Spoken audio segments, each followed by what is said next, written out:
Ok. Buenas tardes a todos y muchas gracias por venir hoy.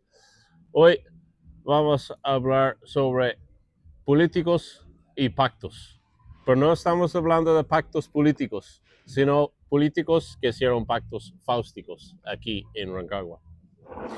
Así que, bueno, vamos a partir con lo más conocido, leyenda de Rancagua, que vamos a revisar un ratito. Probablemente una de las leyendas más famosas de Rancagua sería la de Tito Lastaria, que, de acuerdo al mito, era un vampiro rancagüino que ahora está supuestamente enterrado en el cementerio 1, que está en un mausoleo muy único, particular dentro del cementerio. Ahora, de acuerdo a la leyenda y el mito, Tito Lastaria fue un funcionario público, un político y empresario rancagüino. Y nació en la seno de una familia aristócrata cuyas raíces se remontan, como muchos de los sospechosos de hoy, al País Vasco y en el norte de España. Y supuestamente Don Tito hizo un pacto con el diablo para adquirir riqueza y poder, como todos sabemos. Peleó en la guerra del Pacífico y después de la guerra del Pacífico fue a Europa a estudiar economía. Y cuando volvió de Europa, llegó distinto, con costumbres muy extraños, todo pálido, ya no salía de día y vestido todo de negro. Y ahí parte un poco la idea que se ha hecho un vampiro. También dice que se dedicaba solamente al prestamismo, a prestar dinero, ya no trabajaba tanto como político y decía también que exigía el alma a todos que le prestaban dinero. O sea, decía firmar un contrato por la plata a cambio de tu alma. Y, ¿ah? De Tito Lastaria. Toma asiento. Va a ser muy divertido esta charla. Vamos a estar hablando de políticos, vampiros, empresarios, pactos políticos, pactos fáusticos, leyendas.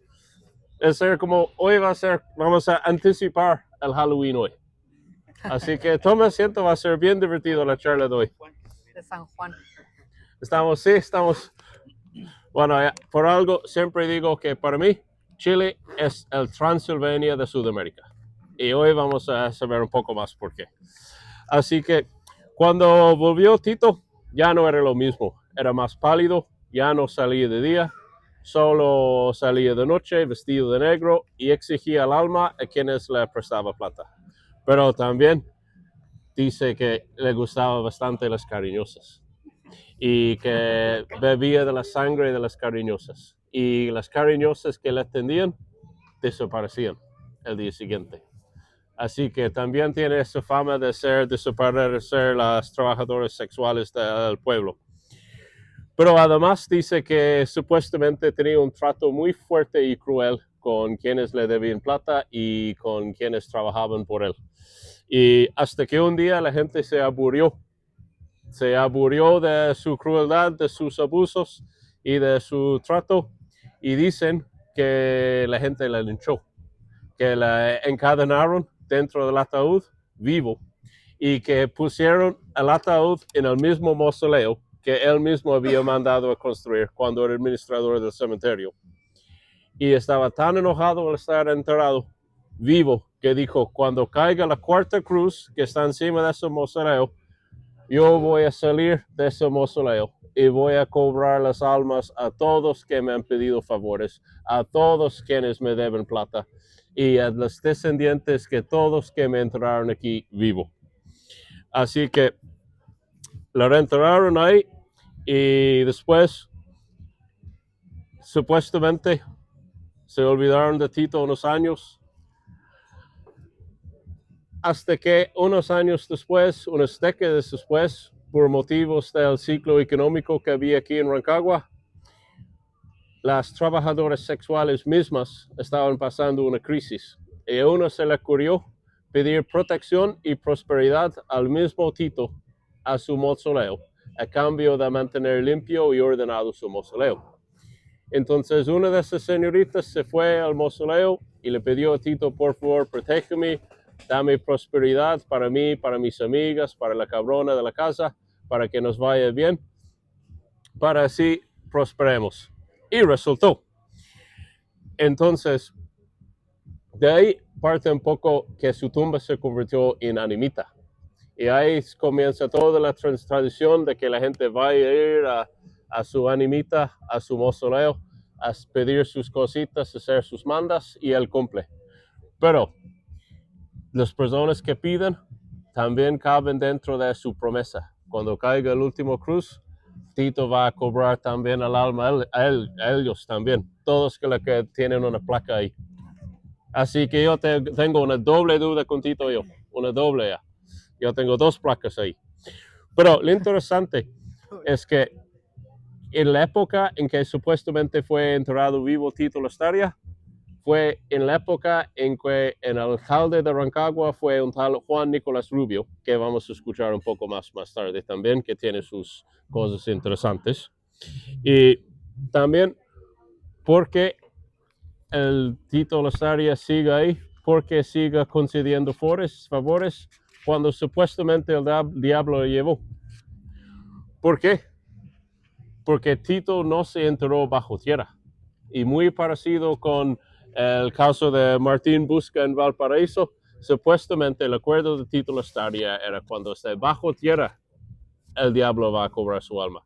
Pero como le enterraron en el mausoleo, en la pared, nunca bajó de la tierra. Entonces el diablo nunca pudo cobrar su alma. Entonces Tito sigue ahí concediendo favores y esperando que caiga el cuarto cruz. Ahora ya cayeron 3. Uno cayó en 1985, uno o dos en 85, otro en el terremoto de 2010. Así que si van ahí al cementerio, van a ver que queda una sola cruz. Y cuando caiga esa cruz, ahí supuestamente Tito nos va a buscar.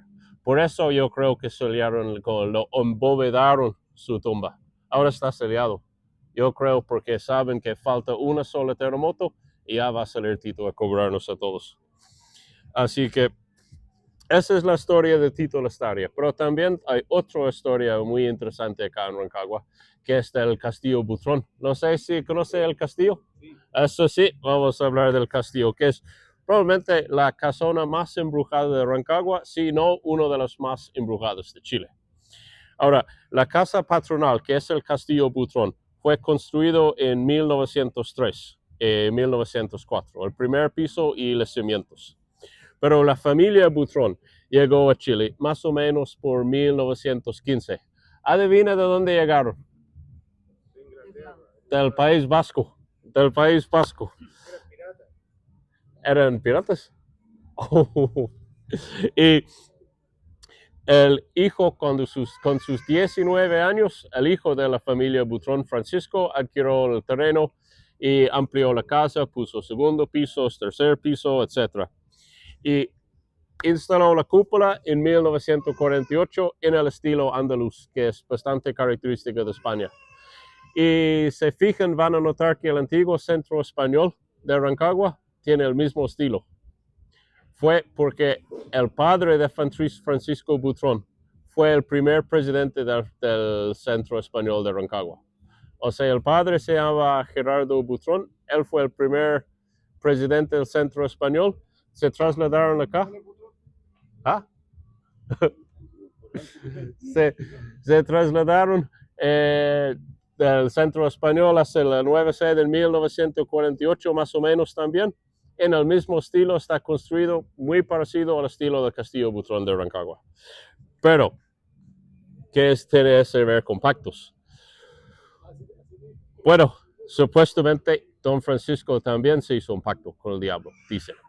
Y dicen que vendió su alma al diablo a cambio de fortuna porque estaba bajando su empresa y porque había perdido un montón de plata jugando en la mesa del diablo, que era un recinto oscuro, clandestino en Duñihue, donde la gente iba a apostar. Y supuestamente todos los viernes llegaba una carroza negra con un señor vestido de negro que les llevaba al mesón del diablo a jugar. Pero también dicen que muchas veces el mismo señor vestido de negro, cuyo rostro costaba ver, llegaba siempre al castillo en busca de don Francisco. Y de hecho dicen que venía tan frecuente que el don Francisco supuestamente mandó a construir una capilla cerquita en el mismo barrio para manera de redención de su pacto. Hay varios relatos ahí que son entre rumores, mitos, leyendas en cuanto al pacto, pero entre ellos se habla de la presencia de un culebrón, de una energía oscura que penaba el lugar.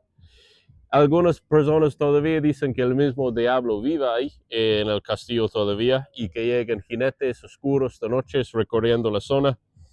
Y dicen que el mismo diablo visitó varias veces y varios, o al menos 2 o 3 veces, según el presidente de la Junta de Vecinos, cuando quisieron romper el pacto, llamaron a como 2 o 3 curas para venir en carroza, y cuando vinieron los curas en sus carrozas, la tierra les abrió y los tragó, desaparecieron, porque el diablo no quiso que se rompiera el pacto, era tan poderoso. Así que también las curas que vinieron a salvar a don Patricio desaparecieron. Hoy dicen que la zona tiene una fuerte carga energética y que tiene muchos accidentes ahí de tránsito, accidentes con trabajadores en el pasado, y que hay mucho fenómeno paranormal en la zona. Ahora, cuando hablamos del diablo, ¿de qué diablo estamos hablando? Porque los diablos no son todos iguales. El diablo acá en Chile no es el mismo diablo de Hollywood. No es el mismo. ¿Por qué? Cuando pensamos en la tele, lo que vemos en Hollywood, y pensamos en Satanás, imaginamos una figura abstracta, cruel, muy mala, que es en oposición dualística con el bien. Al contrario, el diablo acá en Chile es un poco más ambiguo. De hecho, es un poco más humano también. Es mucho menos abstracto y de hecho es más folclórico. Interactúa con la gente como cualquier otra persona, muchas veces asumiendo la forma de guaso o de jinete. Y es más asociado al vicio y la tentación y la decadencia que la crueldad y el sufrimiento en sí. Es temido y respetado, pero también se puede engañar al diablo o puedes negociar con él. ¿Por qué? El diablo chileno al fin es más como un trickster. Ahora, es muy interesante que en español no tenemos una palabra para decir trickster. ¿Por qué no tenemos una palabra por decir trickster? Porque es parte de nuestra cultura. Entonces no es ajeno a nosotros para que necesitemos una palabra, pero es un poco ajeno a la cultura protestante. Y en su mayoría, no todos, pero en su mayoría, la cultura anglo que inventó esa palabra es una cultura protestante, que va a ser más relevante un poco más adelante. Ahora,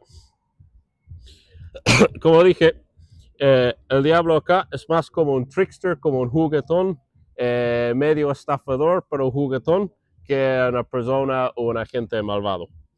De hecho, solamente hablamos del diablo en Chile en forma caprina cuando está dentro del aquelarre, cuando está dentro de la cueva de las brujas. Pero cuando está en la calle con nosotros, no tiene cuernos, es como cualquier guaso o cualquier jinete o cualquier caballero como nosotros. Solo está vestido de negro. Pero, como dije antes, ¿por qué eso? Porque Chile es un país cuyas raíces son católicos. No sé si estamos todos practicantes católicos hoy en día, no creo, pero yo tampoco. Apenas el 45% de la población. Apenas, ha bajado bastante. Bueno, ya, como yo me... Tenemos un 30% de gente que está oscila del, digamos, como el pentecostalismo, el evangelismo, con todas estas como otras variantes del cristianismo protestante. Eso es muy interesante porque van a ver que ellos lo tienen mucho más binario con nosotros. Por eso el concepto que ellos manejan del diablo es mucho más binario. Mientras el concepto católico es mucho más humano. Porque el concepto católico del bien y el mal y del alma es mucho más ambiguo y negociable. ¿Por qué? Porque En el mundo católico, el diablo es un actor social. Llega como una persona y es una tentación, te engaña. En la cultura protestante es más binario, pero más abstracto. Y en el imaginario, en la teología protestante, el comportamiento super binario, bien o mal. En la cultura católica es mucho más ambigua. Por ejemplo, tenemos fiestas religiosas. ¿Qué hacemos en las fiestas religiosas?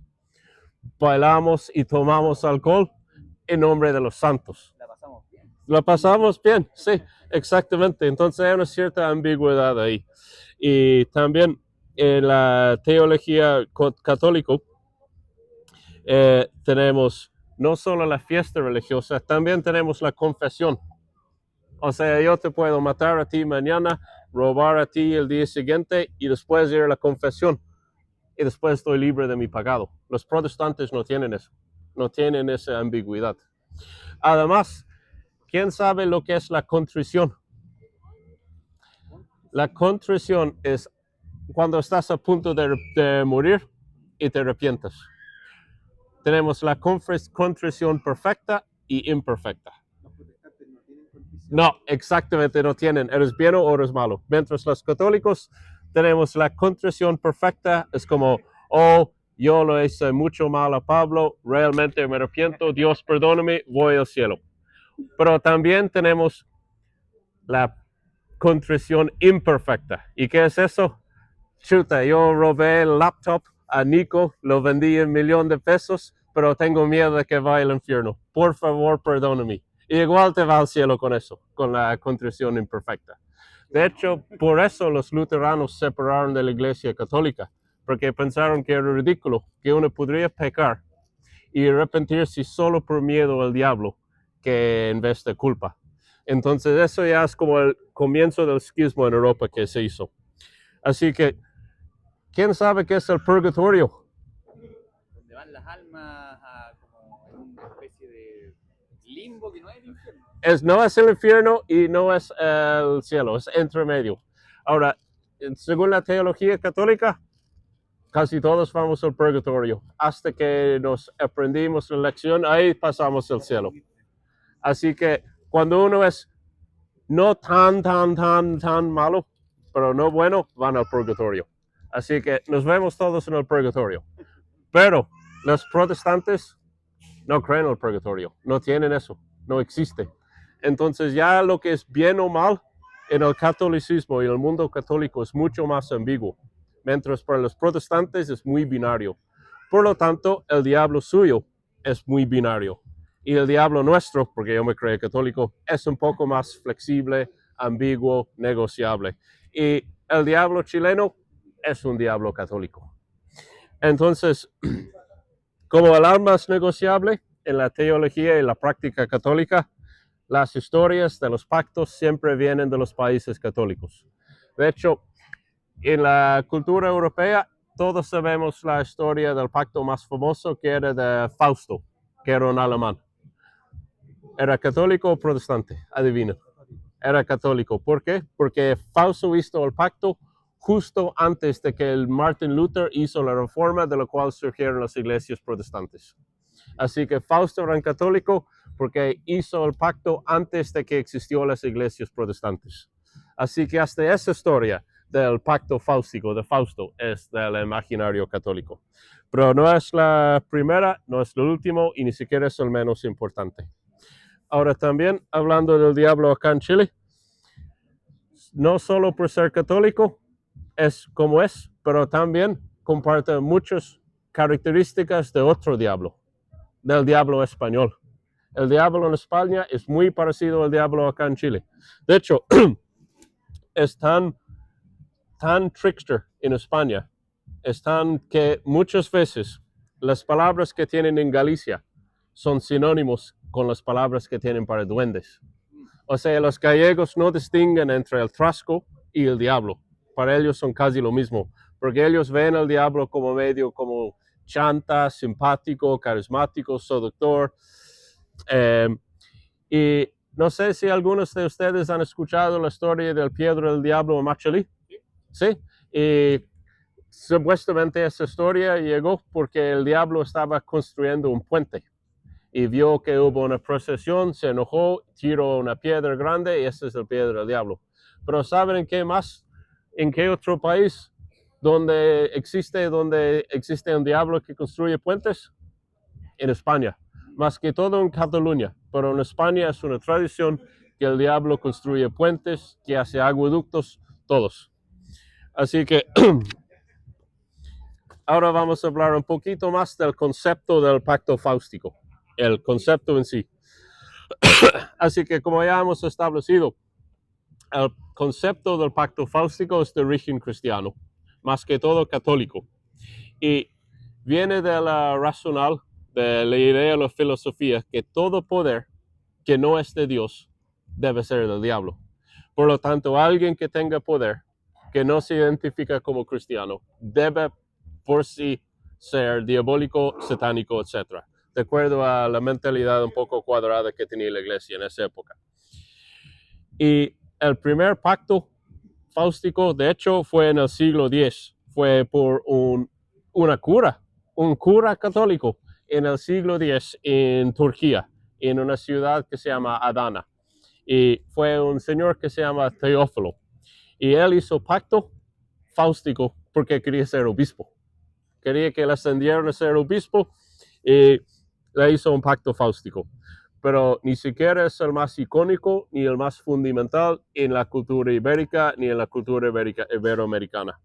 Porque después tenemos uno de los más emblemáticos en que se basa casi todos. El caso de Gil de Santarém, que era un médico estudiante noble portugués que luego se convirtió en un fraile. Pero también tenemos el caso de Cipriano.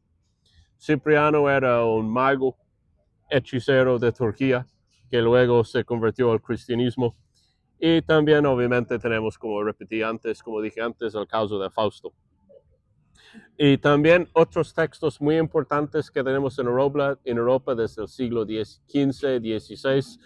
El texto Males Maleficarum, que es un texto para identificar, torturar, interrogar a supuestas brujas y de donde informaron sus poderes. Y lo vinculó explícitamente con los poderes que tienen las brujas. Lo insinúan que es por pacto con el diablo. Y otro texto muy importante del siglo XVII que mucho ha propagado esta asociación con el pacto con las brujas es un texto que se llama Tratado de Brujería Vasca del siglo XVII, el año 1609, que fue escrito por un juez francés que fue enviado al País Vasco a investigar brujería allá. Y llegó a la conclusión que todas las señoritas ahí que tenían poderes fue por pacto y les estigmatizó por siglos las mujeres vascas. Pero en todas esas historias hay un hilo conductor y este es que a cambio de conocimiento, poder o riqueza se puede vender el alma en un pacto.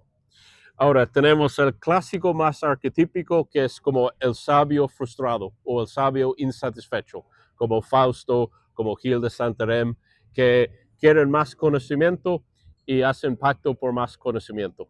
Pero luego, al otro extremo, tenemos el ejemplo más popular, el del vulgo, que es como del campesino que necesita dinero que hace el pacto por plata.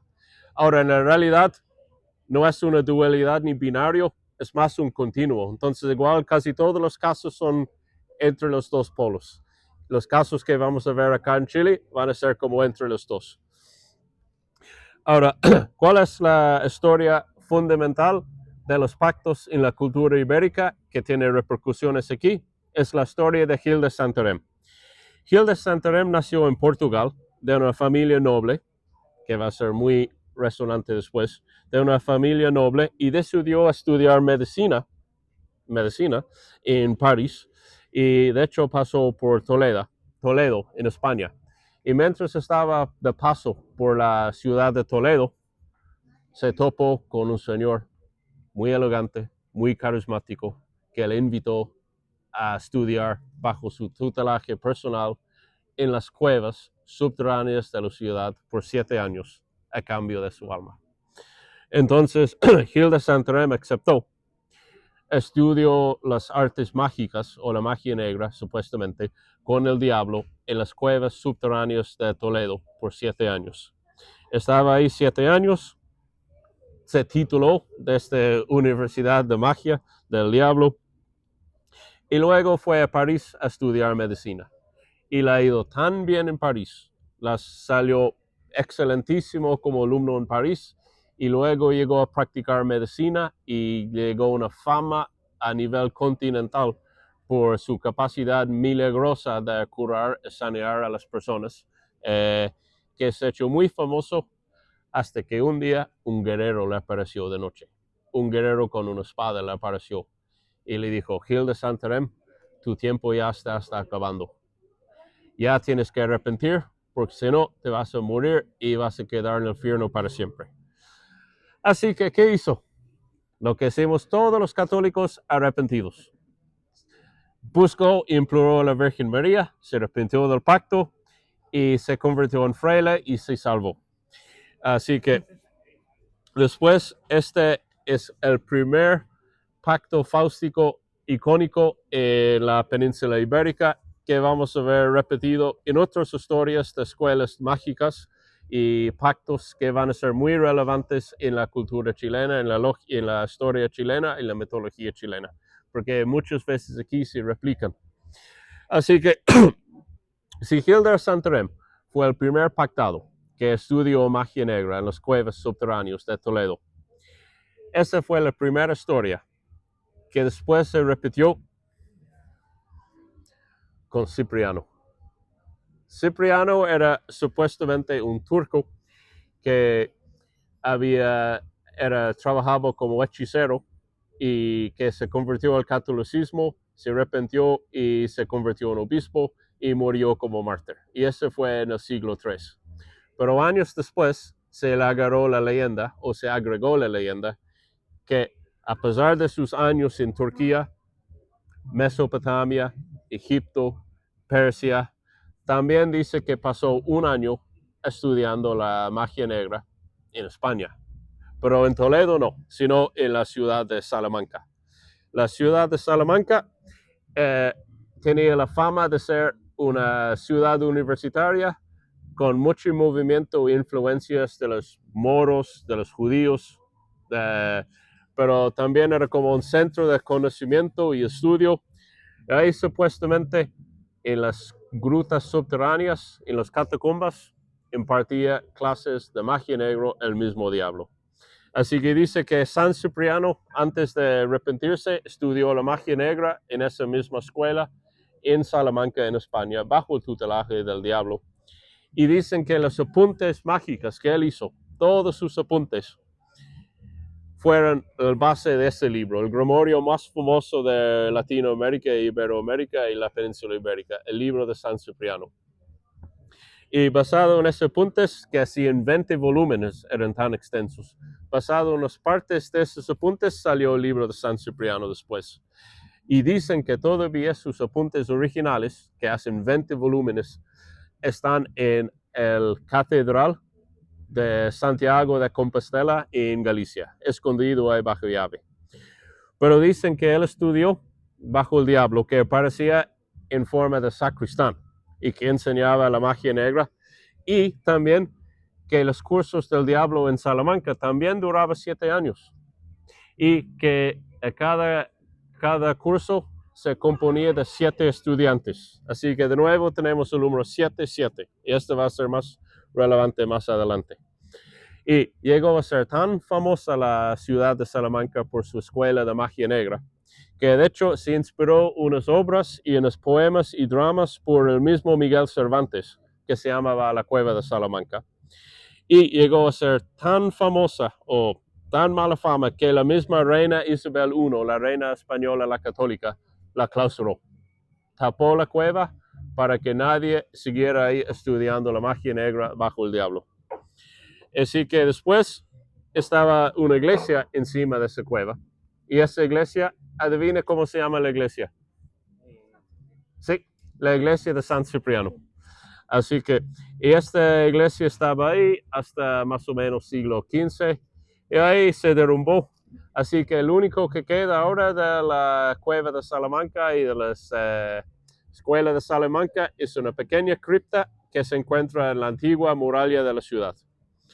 Pero solo permanece hoy la cripta o la cueva, que incluso se puede visitar ahí en España, es una atractiva turística dentro de las antiguas murallas. Pero, ¿por qué siempre las cuevas? ¿Qué tiene que ver las cuevas? Porque en el pensamiento católico, si Dios está en el cielo y Dios es la luz y el cielo es donde vamos y los subterráneos en el infierno, el aprendizaje de la magia negra está en las cuevas, en el inframundo. Así que era como una subversión del espacio. Entrar en la oscuridad es salir de la luz y del cielo. Pero también hay otro aspecto que es muy importante. Recuerda que dije antes, que todo poder que no era de iglesia era del diablo. También en las cuevas, tal como acá en Chile, en las cuevas europeas, sea en Segura Murdi en el País Vasco o en Salamanca, los paganos practican magia. O sea, en el País Vasco de Segura Murdi eran las Sorginac, que eran las brujas vascas, de la cual hablé antes, que inspiró el texto, el Tratado de la Brujería Vasca. Y dicen que en Salamanca, antes de que llegó el cristianismo, que ahí hacían las celtas, las druidas, sus ritos iniciáticos ahí. Y por eso también los católicos estaban sospechosos de esa cueva. Así que, como dije antes, todo poder espiritual que no era cristiano, para la iglesia católica era el diablo.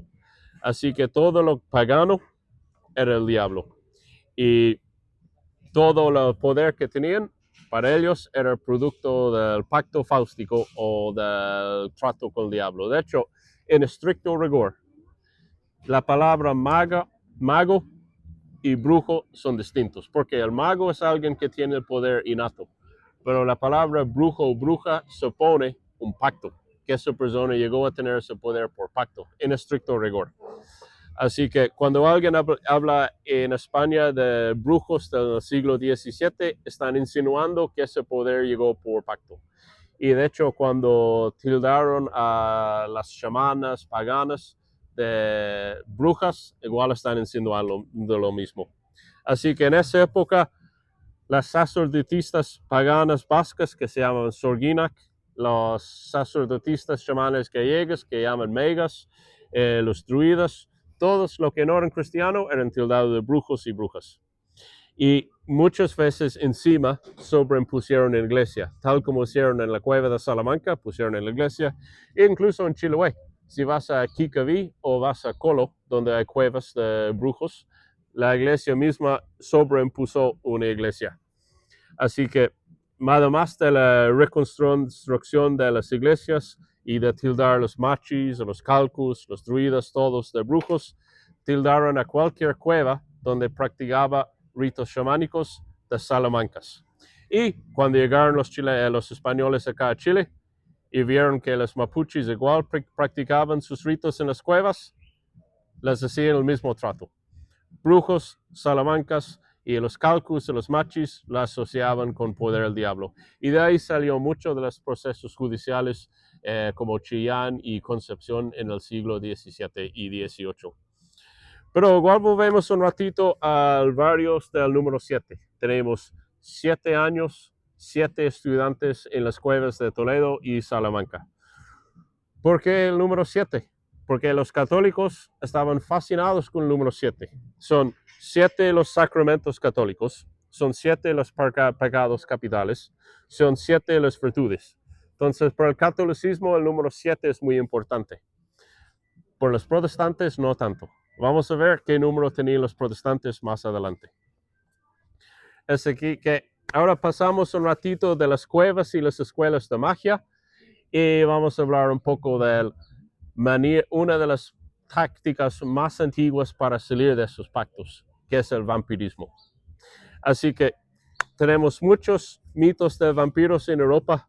De hecho, Drácula fue inspirado por un mito, fue inspirado en parte por hola Jorge, por un rey romano que se llamaba Vlad the Impaler, pero también se inspiró por un duende irlandés que se llama el Auertach, que era un duende que chupaba sangre. También en Galicia tenía una bruja que se llama la mega chuchona, que chupaba sangre como vampiro. Le gustaba chupar la sangre de los niños. Y también como en los países más slávicos como Ucrania, Rusia, tiene mucha leyenda de los vampiros. Y en todos los casos se supone que el vampiro tenía un pacto con el diablo. Así, por ejemplo, en Galicia, la mega chuchona la tenía su vampirismo por su pacto, su magia negra que practicaba. Pero también, cuando hablamos de Tito Lastaria, hablamos de su pacto. Pero hubo otro famoso vampiro que también hecho pacto con el diablo. ¿Sabes quién era? Drácula.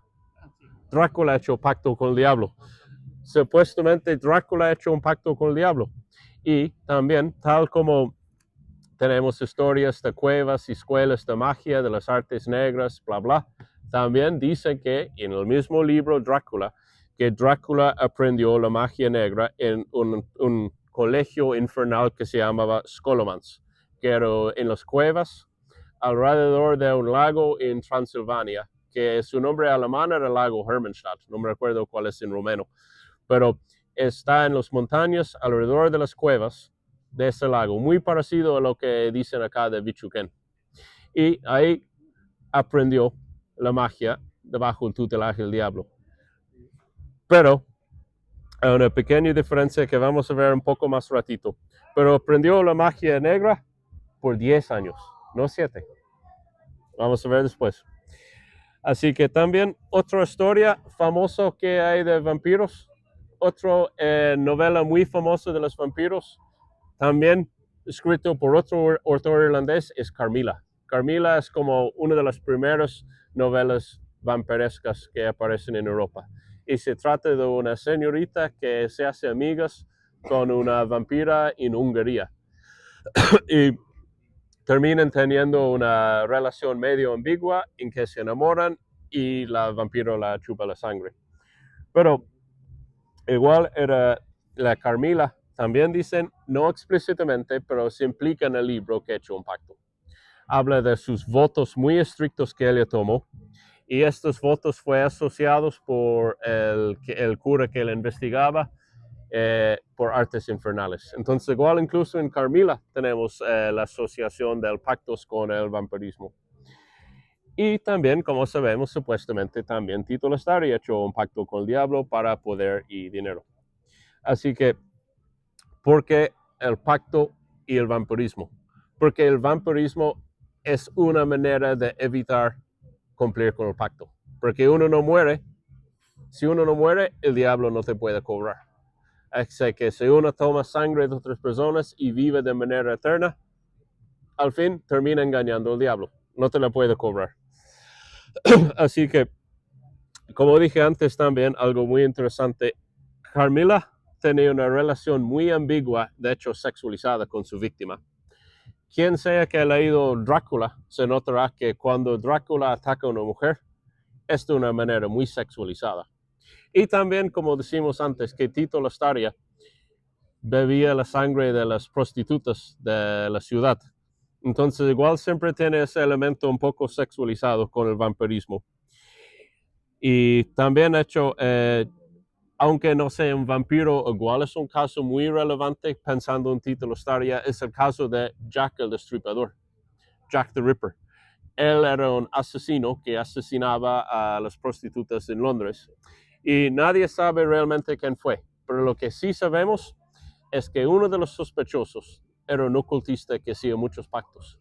Así que igual hay como la idea de sacrificar, hacer pactos y victimizar a mujeres marginalizadas o una cierta relación o ambigua sexual con las víctimas. De hecho, Tito Lastaria, según la versión, o murió en 1890 o 1901.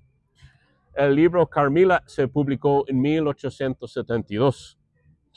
Drácula, la novela, se publicó en 1897, pero Jack the Ripper fue más activo en 1888. Así que todas esas novelas, historias, están más o menos en la misma época de tiempo durante la época gótica. Y todos tienen en común algo.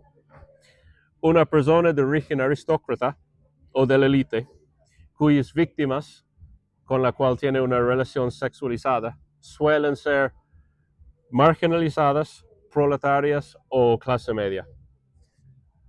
Ahora, vamos al tributo al diablo, porque es una cosa hacer pacto con el diablo, pero también en algunos casos requiere un tributo. Más que todo para mantener el pacto, a los vampiros que nunca van a cumplir con el pacto, o incluso como cláusula del escape. Así, por ejemplo, ya, no sé, yo me hago pacto y después me arrepiento y digo al diablo, ya, por favor, cancelemos el pacto. El diablo dice, ya está bien, pero tienes que darme el Manu.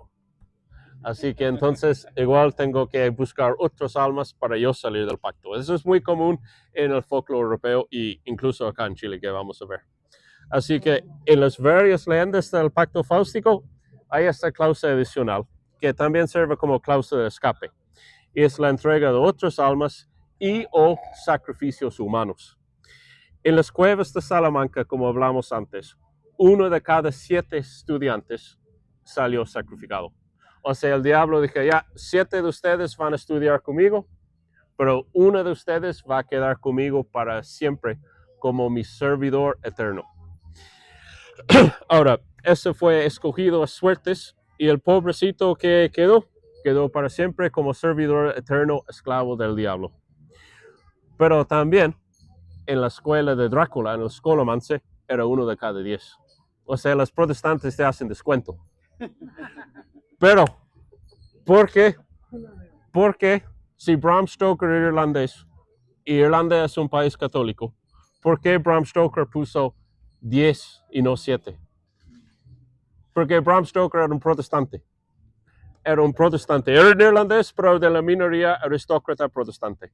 En Irlanda, más o menos 10% de nuestra población es protestante y 90% somos católicos. Pero nuestros mejores escritores suelen ser protestantes.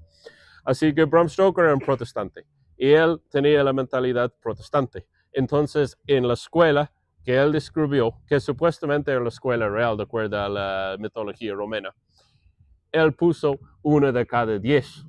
Porque los protestantes están un poco más focalizados en el orden civil y se focalizan más en los 10 mandamientos. Por eso para los protestantes les gusta más el número 10, pero a los católicos nos gusta el número 7. Así que en el Scholomance también el diablo tenía 10 estudiantes y 1 tenía que quedarse. Y Drácula hizo ese pacto supuestamente para no ser eso que tenía que quedar. Ahora, en Carmila también, la misma Carmila, la protagonista, explícitamente dice, no hay sacrificio sin sangre. O sea, ella incluso dice a su misma víctima, yo te estoy desangrinando como sacrificio o tributo al diablo. Ahora, también vamos a ver aquí en Rancagua, porque en Rancagua, en todas las historias de los pactos que yo he mencionado, y luego que Manu y la Javiera van a mencionar también, hay también casos de tributos. O sea, por ejemplo, Trito Lestaria supuestamente exigía el alma a quien le prestaba dinero. O también decía que Tito Lestaria volverá a cobrar a todos los que pidieron favores. Y también dicen que Tito Lestaria hacía desaparecer a los trabajadores sexuales que trabajaban en la ciudad, cuya sangre bebía. Pero además también, cuando hablamos del Castillo Butrón, supuestamente, cuando al menos 2 veces, cuando don Francisco hizo falso velatorio para evitar que el diablo lo cobrara, supuestamente el diablo vino, se enojó y le llevó a un trabajador. También en la cava del Castillo Butrón hemos descubierto algo interesante. En la cava ahí, que alguien ha visto ahí abajo en la cava, la lápida, esa lápida dice Miguel Tarancle. Y yo, hermano, llevamos días buscando ese Miguel Tarancle. No podemos ubicarlo, no sabemos dónde está. No está en el País Vasco, no está acá en Chile. No sabemos dónde está. ¿Qué hace pensar que tal vez él habrá sido un sacrificio para el pacto? Ahora, lo interesante es que Miguel Tarancle era el primo de Francisco Butrón. ¿Por qué? Porque la madre de Francisco Butrón se llamaba Emma Tarancle. Pero no sabemos más que cómo ha terminado Miguel Tarancle todavía, pero vamos a descubrir algún día.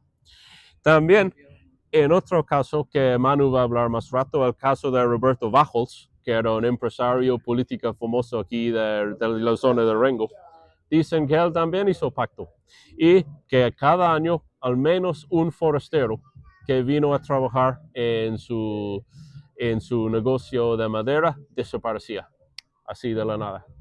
Pero también dicen que él fue parte del tributo anual al diablo.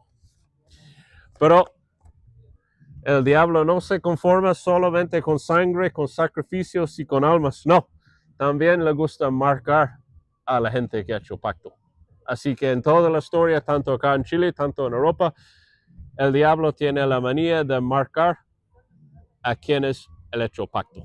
Así que en muchos casos, uno de los casos más famosos es el caso del Marqués de Villena. El Marqués de Villena era un noble español que estudiaba en la cueva de Salamanca, en la misma universidad, digamos, que San Cipriano. Y dicen que el diablo le cobró el alma, la sombra. Hay dos versiones. Una versión dice que era la marca del diablo, dejarlo sin sombra.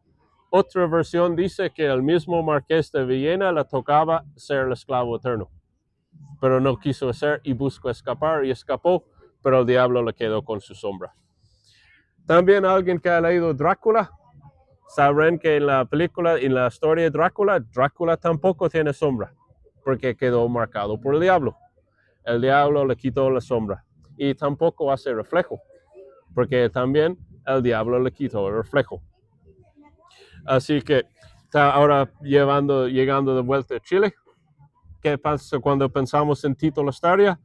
Cuando Tito Lastaria regresó de Europa con una gran fortuna, pero ya no podía salir de día, era pálido y estaba medio deteriorado de la piel por vitiligio, pero igual hace pensar o tiene la asociación de que el diablo la manchó. También hay varios relatos parecidos del mismo castillo Butrón. Por ejemplo, una versión del castillo sostiene que don Francisco quedó deformado y que no podía salir de la torre, que el diablo la tenía confinado dentro de la cúpula del castillo Butrón. Pero también otro relato sostiene que el don Francisco no podía exponerse a la luz de día, por el mismo motivo, por el pacto que hizo. Otras historias sostienen que su esposa fue aislada dentro de la pieza más oscura del castillo por quedarse deformado como marca del pacto. Y también hay otra versión que dice que el mismo diablo le deformó el rostro, haciéndolo brotar dos cachitos, como una cabrita. Y que cuando iba a la misa tenía que ir con una vela para ocultar esos cachitos que le había crecido. Así que también dice que no fue don San Francisco solo que participó en el pacto. La leyenda dice que fue don Francisco y su esposa que participaron en el pacto. Ahora, hablando del castillo, antes de terminar, vamos a revisar un poco el simbolismo del castillo que apoyaría la teoría del pacto. Así que, si vamos al castillo y nos fijamos en todo el simbolismo que hay una pileta en el antejardín del castillo Butrón. Y esta pileta es decorado con muchos elementos alquímicos como el salamandra. ¿Y qué representa la salamandra? El fuego. Y si alguien está publicando ese simbolismo ahí con salamandras, efectivamente está diciendo, yo aguanto el fuego, yo camino por el fuego y yo resisto el fuego. Que igual uno podría insinuar como tener pacto. También hay otros, obviamente también porque el don Francisco era del norte de España, era del País Vasco, entonces hay muchas imágenes del norte de España, imágenes marítimas de pesqueros, imágenes de barcos, de calimares, etcétera, de señores con boinas fumando pipas. Pero también hay otro simbolismo muy interesante que también alude a los pactos. Además de las caras de varios animales como simios, gatos, perros, etcétera, medio burlescos o grotescos, hay muchos elementos de leones. Ahora, si alguien ha ido al cementerio general de Santiago, también hay muchos leones. Hay muchos leones en las tumbas. Y estos leones representan muchas veces dos cosas. La vigilancia eterna y asociado a las tumbas de los masones, o también cuando tienen patas que sostienen el ataúd, dicen que esas personas han hecho pacto con el diablo y esas patas son vigilancia y los sostienen encima de la tierra para que el diablo no les pueda cobrar porque nunca bajan a la tierra. De hecho, si fijan en la tumba del presidente Manuel Montt tiene eso. Tiene su ataúd apoyada por pies de león. También Martín Busca en Valparaíso, en el cementerio, famoso inmigrante español de Cataluña que ha hecho pacto. También su ataúd está sostenido por Dios por 4 pies de león. Y si vas al Castillo Butrón, vas a ver que la pileta es sostenido por pies de león. Así que igual, en lo mínimo, sugiere o implica conexión con la masonería e incluso podría aludir a un pacto fáustico. Varios búhos también hay. ¿Ah? Varios. Búhos, sí, los búhos, sí, hay un montón de búhos ahí también que tienen en la mitología celta. Sí, de sabiduría. Andrés Bello, por ejemplo. Uno ve como, me mostró Pablo que tenían como, algunos tenían como formas de pulpo. Sí. A la mar. Y también como personajes extraños también entre medio, que eso también. Igual yo sospecho ahí, aunque se haya hecho pacto o no, igual yo sospecho que era medio esotérico o que era un masón o algo así, porque el simbolismo esotérico ahí es demasiado. No es como acaso así. Era más esotérico que Era, sí, era mucho eso. Incluso hay caras en el piso, o sea, que están como en el. Sí. Enterradas en el piso. No, es medio acuático. Incluso hay uno o dos leones cerca del mausoleo de los Butrón. Sí. Oh, sí. Bueno, sí, el mausoleo de los Butrón está en esta esquina, ¿cierto? Sí. Y en la otra esquina hay otra sepultura con unos leones que están como adaptados. Sí, de hecho hay varios leones ahí en el cementerio. Sí. En el cementerio general hay un mausoleo de una persona que supuestamente hicieron un pacto y justo enfrente hay un mausoleo con leones pero que están parados, o sea, como vigilantes en el general. Ahí en el cementerio. Y también han notado ahí que, eso sí. Eso, ese. También encima de la pileta hay un serpiente. Ahora, serpiente podría ser como para ayudar a las presencias oscuras, pero también, si revisemos un poco qué significa el serpiente, conocimiento prohibido, sabiduría. Entonces, igual podría sospechar que voy a apoyar con otra tesis más ratito. Eso pero es ese un de... símbolo católico de quien le hizo morder la manzana a Eva. Sí, exactamente, conocimiento prohibido, claro. Tentación, que claro. al fin es un pacto. Claro. Sí, porque igual se expulsó del jardín de Edén por efectivamente un pacto con el diablo a cambio de conocimiento, sí. Y también hay un símbolo muy importante que está en el Castillo Butrón, que está encima del cúpula.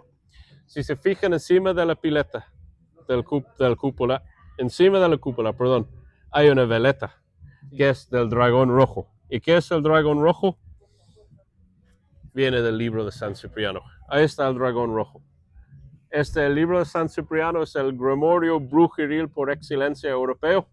Y ahí encima del castillo tiene justo esta figura aquí. De hecho, está explícita acá. El dragón rojo. Y esta es la imagen que está encima de la veleta de la cúpula. Y viene del libro de San Cipriano o está en el libro de San Cipriano, pero su verdadero origen no está en el libro de San Cipriano. Su verdadero origen está en otro grimorio que se llamaba el dragón rojo. Y ese grimorio se trata justo de hacer pactos. O sea, uno tiene el talismán del dragón rojo para tener dominio y poder sobre todo lo que ha creado y para tener dominio sobre los espíritus. Entonces, supuestamente otorga el poder de comandar espíritus y demonios, y de hecho el mismo libro de San Cipriano y el libro Dragón Rojo le atribuye la verdadera sabiduría y un dominio absoluto sobre todo lo que ha creado. El dragón es como un ser como medio reptil también. Sí, exactamente. Es como entre reptil y pescado, es como no natural. Tiene cara medio humana. Sí, es Sí, como, una es cara. una quimera, algo así. Sí. Y efectivamente, ¿qué estaría diciendo Francisco Butrón con esta imagen del dragón? Efectivamente es una declaración del poder oculto. O sea, estaría diciendo indirectamente a los vecinos o trabajadores, yo manejo poder oscuro. Pero también estaría diciendo a los mismos demonios, espíritus, no me pueden tocar porque yo soy maestro. Así que el origen del dragón rojo viene del libro del dragón rojo. Pero ¿dónde la sacó el dragón rojo? La imagen del dragón rojo de un talismán que supuestamente la entregó el rey Salomón a Hiram Abif. ¿Quién es el rey Salomón? El que ha hecho el templo de Salomón, que es súper famoso por los masones. ¿Quién es Hiram Abif? El arquitecto del gran templo. También algunos dicen que fue el primer masón. Y el templo, él dice, supuestamente, cuando el rey Salomón le entregó el talismán del dragón rojo a Hiram Abif, le dijo, este te permite tener poder sobre los demonios para construir lo que quieres. Y como decimos antes, en la masonería, Hiram Abif, el templo de Salomón y el rey Salomón son súper importantes. Así que ese sería el simbolismo del castillo Butrón y las bases que tiene lo que vamos a hablar hoy en la mitología comparativa europea. Ahora voy a dar la palabra ahora a Manu, que nos va a hablar un poco más del castillo y nos va a hablar un poco más de otros lugares y otros pactos de la zona. Muchas gracias.